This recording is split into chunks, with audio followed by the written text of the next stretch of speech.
Okay, hi guys, this is your girl Risa here, and welcome back to my channel. So today is Sunday, 15th of February 2025. Sorry, 2026. Um, Yesterday was Valentine Day. What did I do yesterday? Nothing. I just stayed at home whole day watching YouTube recaps. Anyways, um, that's how my life is going right now. A little bit update on my permanent residency thing. So for those who doesn't know me, I am currently in Australia, Sydney. I'm from Nepal.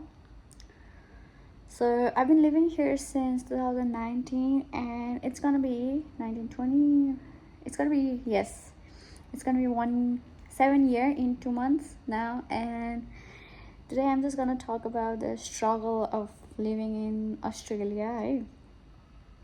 Anyways, like I know like there are so many people here who are from Nepal, and also I mean like from Nepal, so many people comes here, right? And then, but I think not many people share about, like, how stressful it is to get permanent residency here. And for a few people it can be very easy depending on their situations and the choice of study that they did. And it's more like a personal journey. So this is my journey. I know people who came here in 2019, same with me, and have their permanent residency and then citizenship by now. But then the fact that I'm in here 7 years and I'm still struggling to get PR, it I'm at this point where I'm so frustrated. Okay, like I've been thinking of getting PR since I came here, and then um it might be like so many factors that's affecting this permanent residency thing here. First of all, the thing is like the choice of study I did bachelor's accounting back then, and there might be people who say like, hey, you can get permanent residency from accounting too. And then, because like they work in their fields or they have their sponsorship and whatever. And I was one of like that person, because I come from a management background, right? I didn't do science at all in my plus two in my high school. So I did accounting, and then I had built this idea of me working in a banking sector in here. And also back home, I always wanted to work in a banking sector. My first option was doing science and being a doctor, but of course it was not possible due to my financial like difficulty challenges back home. That's why I had to choose management. And I had this idea of doing like CA. And then, I would say I was very ambitious back then, and I was like, I want to be a CA and make lots of money, and then I want to work in a banking sector because like it's like a high professional job, high skilled. And then I come here and I did bachelor of accounting. Many people were changing their subjects in their while they were doing bachelor's, they were changing to nursing, they were changing to other degrees, right? And then I was like, oh no, I'm gonna just do this one. And then I also got intern at an accounting firm, and I was working on the CA, and like in one of the firms in Sydney. But then it was so hard for me to do intern, which was unpaid, and then do my studies and also do like work. It was very hard for me. So I just did not complete my intern. I did for 3 months. I had 3 months to go, but I didn't finish it. And then I thought like, okay, now what? I need to go to regional. I need to do my master's of accounting. But again, something happened, financial situation, like family situation. I had to withdraw my application, and then I went for TR, like which is like post study work visa for 3 years. And then I kept on working, and I was like, okay, if I'm doing accounting, then I might as well do PY, get extra points from there. And then, you know what, after I collect some money, I'll go for my master studies, master's in accounting. In regional, I get extra points for doing regional studies and whatever. I made that plan in 2022, probably, yeah.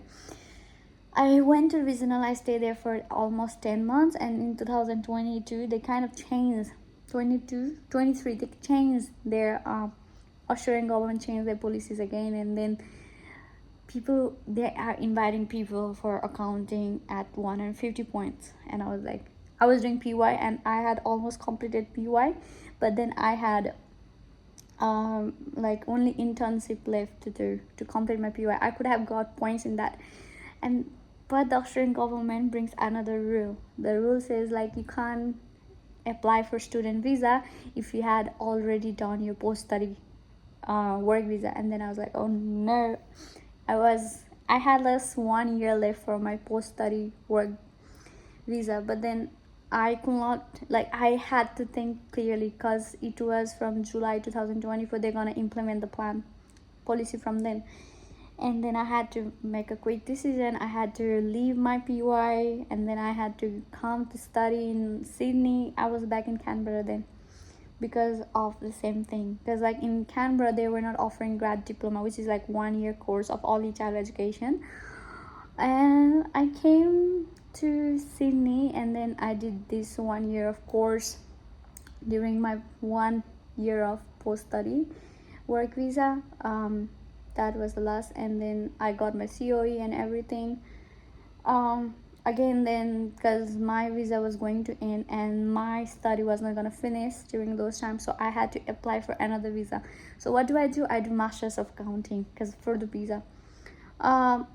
However, I did complete my grad diploma in 2025 February. I also had visa, and I had to enroll in Master of Business Administration in February 2025. So I was thinking, you know what, I would be applying for my permanent residency, so I will not have to complete this, so I was not paying focus.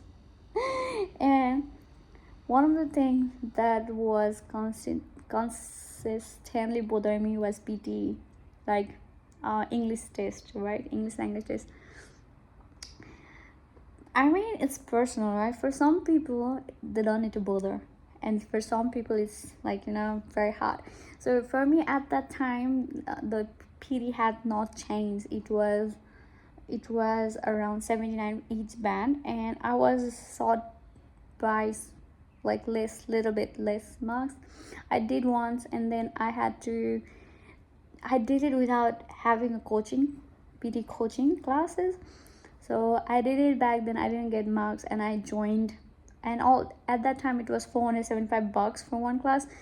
And then because I didn't get it, I had to do another class, like PT classes, which was $500. So you can imagine like $1,000 going just for PT, which was very frustrating because like I was only working 24 hours, and I had to pay my tuition fees at the time, and I had to like pay all the rent, utilities, and groceries, and there's PT, and $1,000 is not a joke, right? So I kind of like fear, and then I booked another test, 475, but I was so scared that I will not get marks and I will just like spend money, so I didn't do that. And from that March 2025, it's just like, and I was so scared of not getting marks and have to lose money. I just postponed it for so long. I didn't do it. I did it March, then I didn't do anything in April, May, and then around June I joined again. And then June, July, I did PT classes, and after that I was so scared I couldn't book PT again. And from August, I think there was new rule from August. So they increased the PE, increased the marks again. They increased it to like 88 out of 90 in speaking, 85 in writing, and then 69 in reading something. I'm sorry, but then because I was good at listening and reading, I didn't have issues. I only had issues in speaking and writing. And yeah, so that was another issue, right? So what happened is that I didn't do anything at all for 8 months because I was so damn scared of not getting marks. And what did I do?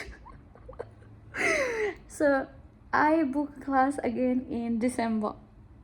I think it was November, December. I booked class, right? And then November, I guess, yeah. I was so frustrated because I had to spend this much money and for the exams too. So in November, December, I booked, but then again, I was not ready. I was giving mock tests over and over again, and I was not getting marks. You know what? In January, I thought to myself, I'm so done. Like, if I get it, I'll get it. And I heard from other people that they had given the exam several times, so it was okay for to spend money and not get marks, right? You'll eventually get it. So I believed, I was like, okay, you know what? I'm gonna spend money. And then I gave exam in, yeah, in January 19th, I guess. And then I get results. I got good. I got 90 out of 90 in listening, and I got 79 in reading, which was above the criteria requirements, right, in reading. But then in speaking, I got 85. I needed, oh no, I think I in speaking I got 83. I needed 88, so I was 5 marks short. And then in writing, I got 79. I needed to get 85, so I was 6 marks short. Then I regret so bad because the essays was in one of the essays that I had to memorize, but I didn't do it. And speaking, yes, so I was like, I'm so done. I'm not gonna do it anymore. Because like I had already spent $4,000 till now just for Pierce and like um but then my coacher, my teacher in my English test, English class, she was like, okay, you are this close, you need to give it again. And then I give it, I booked again. I had to extend my coaching class again. And then I gave my exams after 3 weeks, like 10th of February. I was so scared. I was so nervous when I entered in the classroom. And in speaking, so speaking is the first part, right? And then speaking was the first part, and I literally coughed. I lost all hope, and I was like, you know what? I'm not gonna get marks at all. I'm just gonna. But then I was about to walk out of the class, but then again, I was like, no, Risa, you have already paid $490, which is like 50,000 back home. You just stay through it, just give it. And then I was like, okay. And I thought like really. So I practiced one of the concurrent essays. Yes, the essay that come, frequently. But then it didn't come. It was like completely new topic that I have not practiced at all. I was like, you know what? I'm gone. I'm just gonna do it. I had no hope. I came back and told my lecturer like, you know what? I won't get any marks. I just like I'm not gonna do it. I'm not gonna focus on the police test. And then after 3 days, I checked my result. And I got 90 out of 90 listening, and then reading I got 88 out of 90, and writing I got 90 out of 90. However, in speaking I got 82. I needed 88.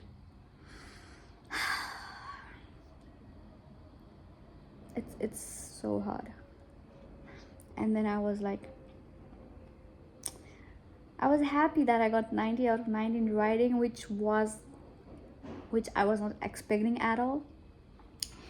But then again, speaking is so hard. However, I'm gonna give one more time, and then I'm gonna give Nepalese test, and I think that's it.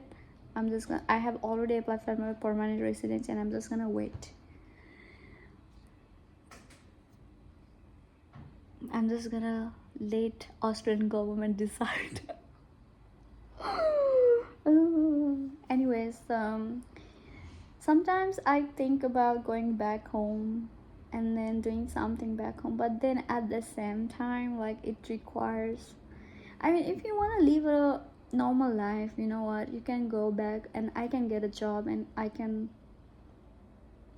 like survive, but then at the same time I was like, if I'm going back home, I want to live in a rural side, and then just grow my farms and grow my crops and just look after the animals, live a very peaceful life. Because I've been working for almost 10 years, and then I can't imagine how my parents like do it, how people do it till they retire.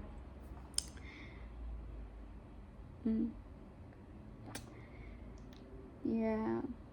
Anyways, guys, that's the story of me as an immigrant trying to get my permanent residency in Australia from Nepal. So one of the suggestion I'll give to the people who wants to come here is like enroll in a subject that has PR pathways for long term, like long skilled, long to medium. Anyways, if you want to take my suggestion, take it. If not, thank you for listening. I'll see you soon.